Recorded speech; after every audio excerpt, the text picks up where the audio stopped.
What's up guys? Today's video I am gonna do a detailed review and pick the top 5 best Fujifilm camera 2021. After doing proper researches, we came to the conclusion that meets the best in terms of overall. Kindly leave a like if you find this helpful, and I'd appreciate if you subscribe to my channel and turn on post notifications if you haven't. We will be also providing affiliates link to purchase from Amazon. Kindly use to for best offers and purchase from anywhere in the world. We'll be back with more videos.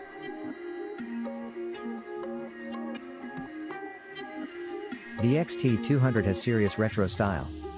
It's wrapped in a black leatherette, with the composite top plates finished in a lighter tone. We received the silver edition for review, but you can opt for dark silver if you prefer a more understated style, or champagne gold if you want to add some flair to your life.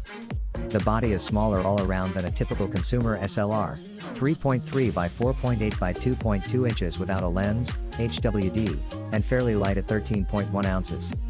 You can buy it as a body only, a good choice if you're upgrading from an older camera and already have a set of lenses. The XT200 shares a lot of tech and looks with the XA7, available for $100 less but without a viewfinder. There are some other differences, though. The XT200's wrap has a rougher, pebble finish, and a slightly deeper hand grip. The overall feel is a little more premium, and gives more confidence if you plan on pairing it with a telephoto lens. I mostly used it with a newer entry in the catalog, the XC35mm f2.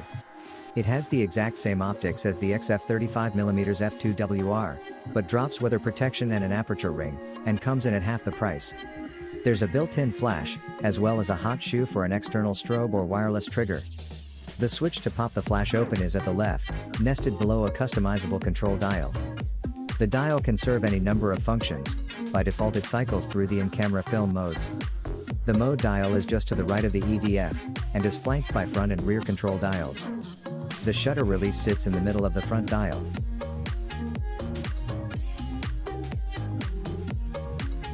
The X100 series has evolved from a handling perspective over the years, but its basic look and feel are unchanged. You can get it in your choice of all black or a two-tone black and silver look.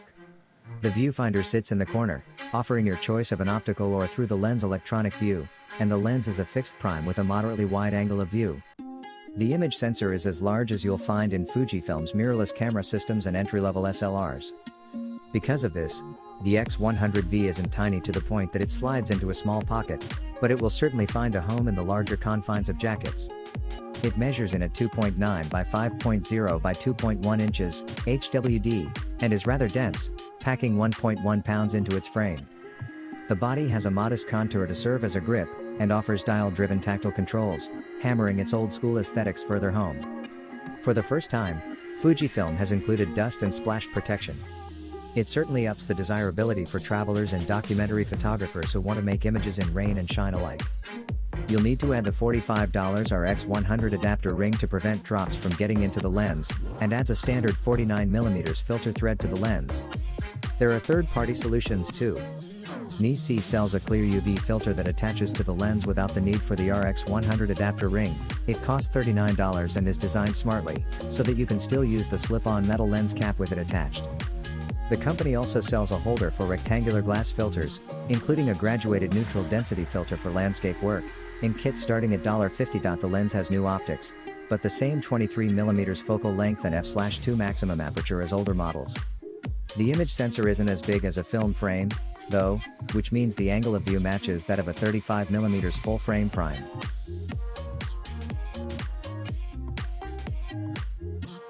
The Fujifilm X-E4 is a lightweight, rangefinder-styled camera built around a 26MP APS-C sized sensor that uses the company's X-mount lineup of lenses.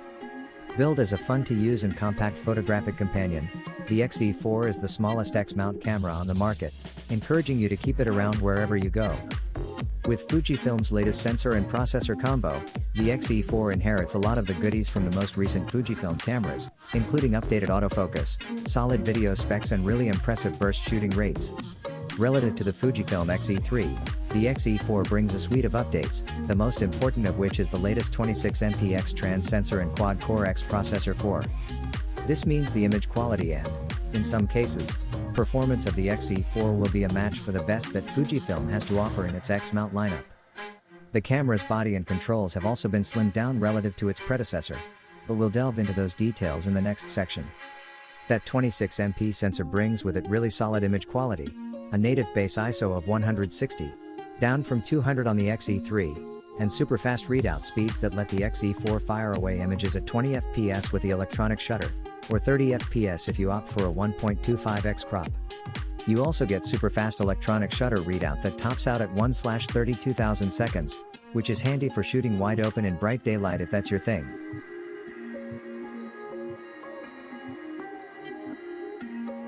The company describes the XS10 as a cross between the company's XT30 and the XH1 cameras. You get the guts from the former and the design and in-body image stabilization feature, in a new miniaturized form, from the latter.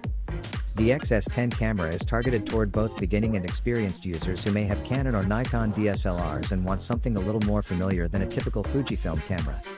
And, with a price of $999 for the body, $100 more than the XT30, it's not necessarily out of reach for that audience. Being a smaller camera, it's no surprise that the XT4's IBIS unit wasn't going to fit into the XS10. So, the company designed a new one that is 30% smaller and lighter than the XT4's.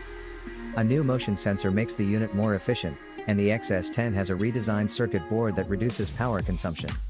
There's a very small difference in stabilization performance on the XS10 versus the XT4, just half a stop. It offers 6 stops of shake reduction on all unstabilized FujiFilm lenses save for the XF16 to 55mm f2.8, which weighs in at 5.5 stops. Most stabilized FujiFilm lenses vary from 5.5 to 6 stops, save for the XF80mm macro, which offers 5 stops. These differences primarily have to do with how much coverage the lens offers outside the sensor area, not necessarily whether the lenses have their own stabilization. The joystick, officially known as the focus lever, works a bit differently on the XS10 than on other FujiFilm models. Now, when you press it inward, it punches into the selected focus point. The clickable rear dials on other FujiFilm models operated this way by default. Simply nudging the stick in any direction allows you to select the focus point, and you can also use the dials to select the focus area mode, single point, zone, wide/tracking. You can change the functions of the joystick to a limited extent. Pushing the joystick straight inward will allow you to change the focus area instead of punching in, where you can assign it to do nothing, while nudging it in a direction can only adjust the focus point size and position, rather than also allowing you to change the focus mode with the dials.